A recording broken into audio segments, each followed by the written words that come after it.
Selamat pagi Bapak Ibu yang Tuhan Yesus kasihi. Pagi hari ini firman Tuhan diambil dari Imamat pasalnya yang ke-6 ayat 24 sampai dengan ayatnya yang ke-30.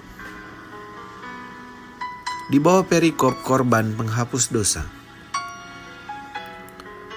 Akan dibacakan ayat 24 sampai dengan ayatnya yang ke-27. Demikian firman Tuhan. Tuhan berfirman kepada Musa demikian, "Katakanlah kepada Harun dan anak-anaknya, inilah hukum tentang korban penghapus dosa. Di tempat korban bakaran disembelih, di situ harus disembelih korban penghapus dosa di hadapan Tuhan. Itulah persembahan Maha Kudus. Imam yang mempersembahkan korban penghapus dosa itulah yang harus memakannya. Haruslah itu dimakan di suatu tempat yang kudus, di pelataran kemah pertemuan. Setiap orang yang kena kepada daging korban itu menjadi kudus, dan bila darahnya ada yang terpercik kepada sesuatu pakaian, haruslah engkau mencuci pakaian itu di suatu tempat yang kudus."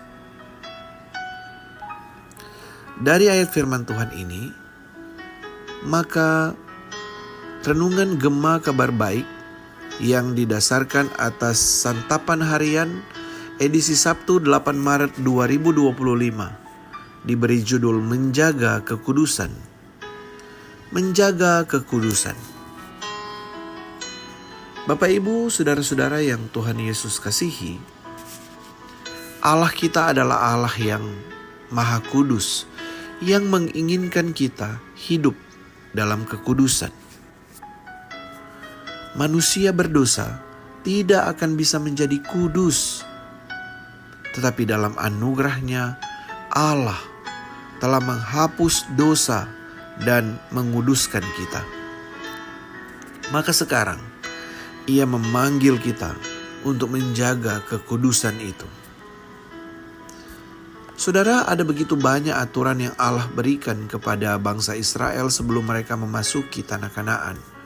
Tujuannya adalah agar mereka layak untuk hidup di hadapan Allah.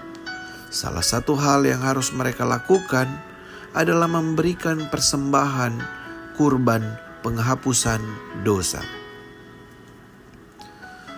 Imam harus menyembelih kurban itu sebagai persembahan yang maha kudus dan memakannya di pelataran di tempat yang kudus. Sebagai dampaknya, siapa saja yang bersentuhan dengan daging kurban itu akan menjadi kudus. Tidak hanya kurban itu sendiri, imam juga harus menjaga kekudusan dari setiap benda yang dipakai dalam persembahan kurban. Pakaian yang terpercik darah kurban harus dicuci di tempat yang kudus. Belangat tanah harus dipecahkan, sedangkan belangat tembaga harus digosok dan dibasuh dengan air. Jika Allah menginginkan umat Israel untuk memasak dan memakan kurban dengan kebersihan yang sedemikian rupa, bukankah Dia juga menginginkan kita untuk menjalani kehidupan sehari-hari dengan hati, perkataan, dan perbuatan yang kudus? Saudara, kita sebagai orang-orang yang telah dikuduskan oleh darah Kristus tentu harus berjuang untuk tetap berada dalam kekudusan.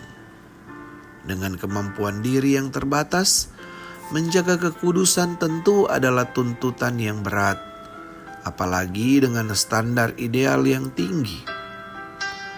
Namun kita tak perlu putus asa.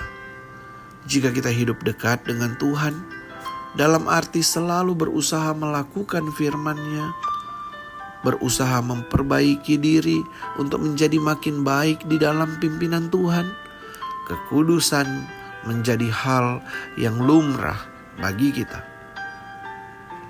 Kiranya Allah Roh Kudus akan terus bekerja untuk menguduskan setiap aspek kehidupan kita. Jika kita ingin menjaga kekudusan, dekatlah terus dengan Allah yang Maha Kudus. Mari kita berdoa. Ya Tuhan Allah Bapa kami yang di surga,